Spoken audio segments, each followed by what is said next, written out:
The ruh, we'll start with a bit of a definition. That the ruh, or the soul, is not from this world. Our understanding in Islam, our specific aqidah, our theological understanding of the soul, is that it comes from outside this world. Allah subhanahu wa ta'ala created Adam alayhi salam. Many of you are familiar with this statement that Allah created Adam from dirt. Allah sent Jibreel alayhi salam to the earth to collect some clay, whether it be from different parts of the world, different colors of dirt representing the different nations and tribes that this humanity would constitute. And Allah made Adam from materials of this earth. However, Allah chooses to do so. And then the hadith mentions that, or then in the ayah actually it mentions, وَنَفَخَ فِيهِ, that Allah subhanahu wa ta'ala blew the ruh into Adam alayhi salam.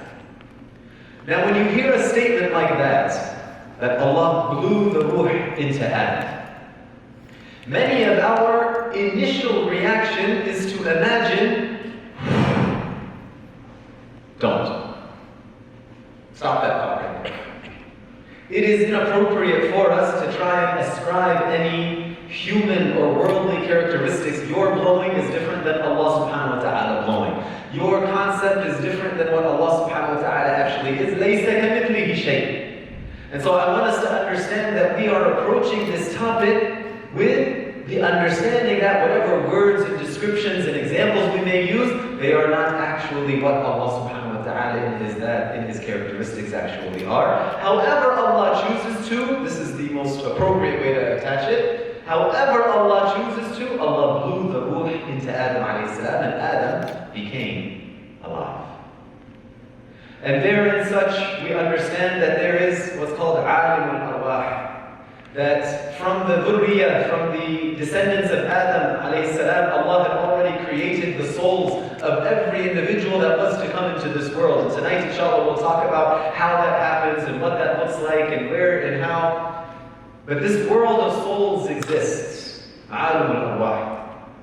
And in that world of souls, Allah subhanahu wa ta'ala أخذ ميثاق. It says in the Quran that Allah subhanahu wa ta'ala took an agreement from every soul that will ever exist. Muslim, kafir, Hindu, mushrik, whatever. Allah subhanahu wa ta'ala took an agreement from those souls. أَلَسْتُ بِرَبِّكُمْ? Allah subhanahu wa ta'ala asks, that am I not your Lord? And every single soul has testified. قَالُوا شَهِدْنَا. We testify to it, Ya Allah.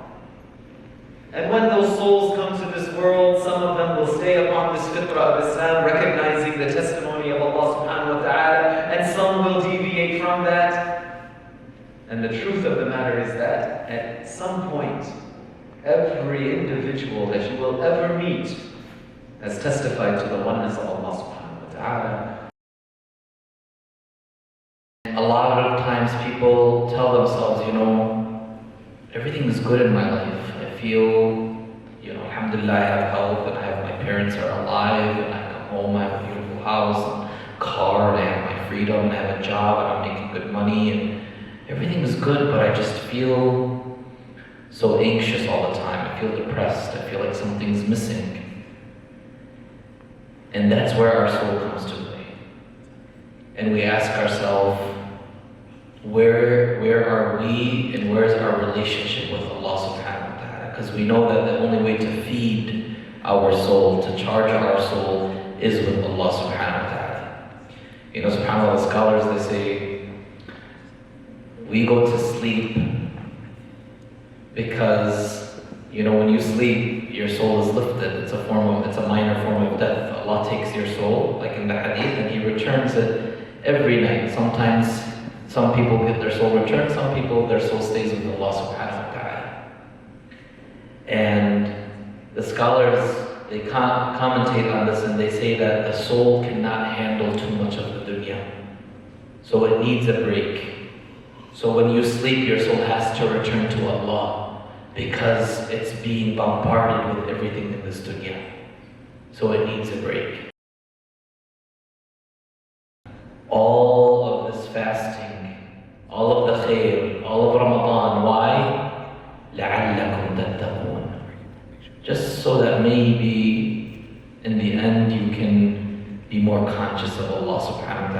Allah doesn't say, I prescribed fasting so that way you could be now the most perfect Muslim ever. You're going to wake up for Qiyam al-Layl after this Ramadan every single day for the rest of your life. And you're going to pray Fajr in Jama'ah, and you're going to pray Isha in Jama'ah, and you're going to fast on Mondays and Thursdays, and you're never going to make a mistake. You're going to delete TikTok. You're going to do all of that, right? Allah subhanahu wa ta'ala does not say any of that. Allah just says maybe, just maybe, after everything is over, you'll be more conscious of Allah subhanahu wa ta'ala. There will be two people on the Day of Judgment that will stand before Allah, and they have the exact same deeds. Okay? And one person, the only difference between these two individuals is one person lived one extra year than the other person. Other than that, they're exactly the same. And they will stand before Allah and they will both enter Jannah. But the person that lived an extra year will be in a higher level than the other person. So the other person, he's content, but he's curious. Ya Allah, him and I were exactly the same. Why did he, the slave of yours, enter a higher level than I did? And Allah subhanahu wa ta'ala said, because he lived one extra year and he was able to witness one extra Ramadan. The fact that you're able to witness Ramadan itself is a blessing. In psychology, we call this maturity. Alhamdulillah. Spiritually, we call this the aql. In the Quran, many times, and Shaykh Hassan, I'm piggybacking off what you're saying with regards to how you have to be able to overcome your nafs in order to make a clear decision. This is quite literally the definition in the Quran when Allah says, أَفَلَا تَعْقِلُونَ. Right? That do you not, we typically translate this word as do you not think. But that's not deep enough. Right? The Arabic language is, mashallah, it's in a vast ocean. That the aql, it comes from the same root as something that is tied together. Something that is tied together. That you can see something, and you can tie them together to come to the right decision. Even deeper than that a person can forego his nafs, and he can make the right decision. So rather than just following our whims, following our desires, following our I want the cotton candy, but being able to put that aside and to make a clear decision, this is one of the definitions of an aqil, an intelligent person. Now, nobody in this room wants to be called stupid. Nobody in this room wants to be called ignorant. And so when Allah refers to, are you not using this aql, it means that we can separate these two concepts. That can I put that nafs, that lawama, that wants to lead me towards just acting upon every childlike impulse. Right? As an adult, you know these people. What do we call them? Okay, let's not use the words Ramadan. But you've seen them in your lives. Right? They just take. They're spoiled. They are. Whatever adjective you want to use. That's not appropriate behavior, particularly for a believer. And the soul does not like to be in the dunya. It's not meant to last. That's why Rasulullah, he said, live كأنك غريب, just as you're a traveler. Or عابر سبيل, you're just passing by. You're not meant to last here. The soul cannot handle living here forever. It's just a matter of time. But the soul will be tested here. And Allah subhanahu wa ta'ala, He describes to us what kind of test that the soul has been placed in this dunya. And Allah subhanahu wa ta'ala describes to us the environment of the dunya. And He said, أعوذ بالله من الشيطان الرجيم اعلموا أنما الحياة الدنيا لعب ولهو وزينة وتفاخر بينكم وتكاثر في الأموال والأولاد. He says, Azza wa Jal, know that this life is la'ib, is lahu, zina, تفاخر بينكم وتكاثر في الأموال والأولاد. Know that this world is just play and its amusement. And lahu refers to the activities that distract a person from their true purpose. Okay, the things that distract you from why you're here. This world is la'ib, and this refers to activities that have no lasting benefit for the individual, similar to how like kids play and they have no deep understanding of consequences. Their mind is just in this game. It's like they have no idea what's happening around. Let me just build my Legos. They don't care what's going around the world. Allah describes to us what this dunya is. He says this dunya is zina. It's just desire for beauty and for luxury and for, clothes and cars and homes and social status. It's this desire for all of these things. And this dunya attracts people with temporary, glitter that doesn't really last. He says, subhanahu wa ta'ala, تَفَاخُرٌ بَيْنَكُمْ. It's people who are competing, for status and for wealth and for, superiority, for success. And then Allah subhanahu wa ta'ala, He says, in reality, these things are absolutely meaningless in the sight of Allah subhanahu wa ta'ala. It's meaningless, right?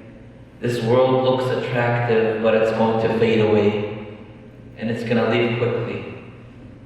And this is how Allah sets the tone for what this world is, where He's placed our souls.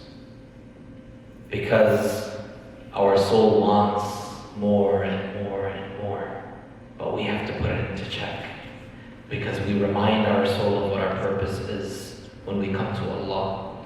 We remind our soul of what it needs to be doing, being close to Allah subhanahu wa ta'ala. And that's why Rasulullah sallallahu alaihi wasallam, he said, مَا لِي وَمَا لِلدُّنْيَا مَا أَنَا فِي الدُّنْيَا إِلَّا كَرَاكِبٍ استظل تحت شجرة ثم راح وتركها. He said, basically, what do I have to do with this world? This world means nothing to me. I'm like a traveler who stops under, a tree just for shade, just for a little time, and then I move on. This dunya will deceive you. It's a deception. وَمَا الْحَيَاةُ الدُّنْيَا إِلَّا مَتَاعُ الْغُرُورِ. That this life, the life of this world is nothing but just enjoyment of being deceived. It's an illusion of happiness. Because the soul just wants more and more. It'll never be satisfied. Even with Allah subhanahu wa ta'ala, it wants more and more and more. And that's a beautiful thing. But when you love, and your love for the dunya is more than the love for the akhirah, you want more of this dunya, and that keeps you away from Allah. But when you love Allah and you want more and more of Allah subhanahu wa ta'ala, it elevates you in rank before Allah subhanahu wa ta'ala. How can we nourish the soul? Another analogous question could be, how can I make this the best Ramadan? It's spending time with the Quran. Like to nourish your soul, to nourish your body, your body is from this world, it needs physical sustenance from this world, it needs protein in order to grow muscle, it needs whatever it needs. Those are things from this world. But your soul, I want you to remember, this is the major lesson to take away from tonight, it's not from this world.